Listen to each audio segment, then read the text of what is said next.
নয়া উদ্যোগ পশ্চিমবঙ্গ সরকারের। চা বাগানের শিশুদের জন্য বিনামূল্যে বাস পরিষেবা, শিশুদের স্কুলে যাওয়ার জন্য বাস পরিষেবা দেওয়া হচ্ছে এবং নয়া উদ্যোগ নেওয়া হচ্ছে পশ্চিমবঙ্গ সরকারের তরফ থেকে। চা বাগানের শিশুদের জন্য বিনামূল্যে বাস পরিষেবা। আরো বিস্তারিত আপডেট জানাবেন, টেলিফোন লাইনে রয়েছেন প্রতিনিধি রাজা সাহা। রাজা, কি জানা যাচ্ছে? যে শ্রমিকরা রয়েছেন তাদের সন্তানরা একেবারে প্রান্তিক চা বাগান থেকে যখন স্কুলে যায় প্রায় প্রতিদিন 60 থেকে 70 টাকা খরচ করতে হয়। তোমাকে জানাই যে চা বাগান অধ্যুষিত 3 বিধানসভা অর্থাৎ আলিপুরদুয়ার জেলার মাদারিহাট বিধানসভা, জলপাইগুড়ি জেলার নাগরাকাটা বিধানসভা এবং মাল বিধানসভা, এই 3 বিধানসভায় চা বাগান রয়েছে।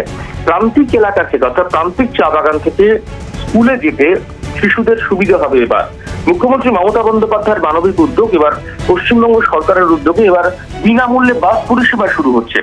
মুখ্যমন্ত্রী মমতা বন্দ্যোপাধ্যায় আগামীকাল তিনি উত্তরবঙ্গে যাচ্ছেন এবং একটি প্রশাসনিক বৈঠক করবেন।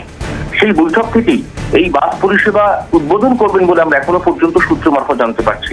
এই গোটা বাস পরিষেবা শ্রম দপ্তরের তত্ত্বাবধানে উত্তরবঙ্গ রাষ্ট্রীয় পরিবহন নিগম NBSTC তারা পরিচালনা করবেন। তোমাকে জানাই যে সংস্থার চেয়ারম্যান পার্থপ্রতিম রায় তিনি আজকে নাগরাকাটা পৌঁছচ্ছেন এবং সেখানে গিয়ে তিনি তদারকি করবেন যে কোন চা বাগান থেকে কোথায় যাবেন। ইতিমধ্যেই রুট নির্ধারণ করা হয়ে গিয়েছে। সব ঠিকঠাক থাকলে আগামী সপ্তাহ থেকেই চা শ্রমিকদের সন্তানরা তারা এই পরিষেবা পাবেন। শাহানা, ধন্যবাদ রাজা।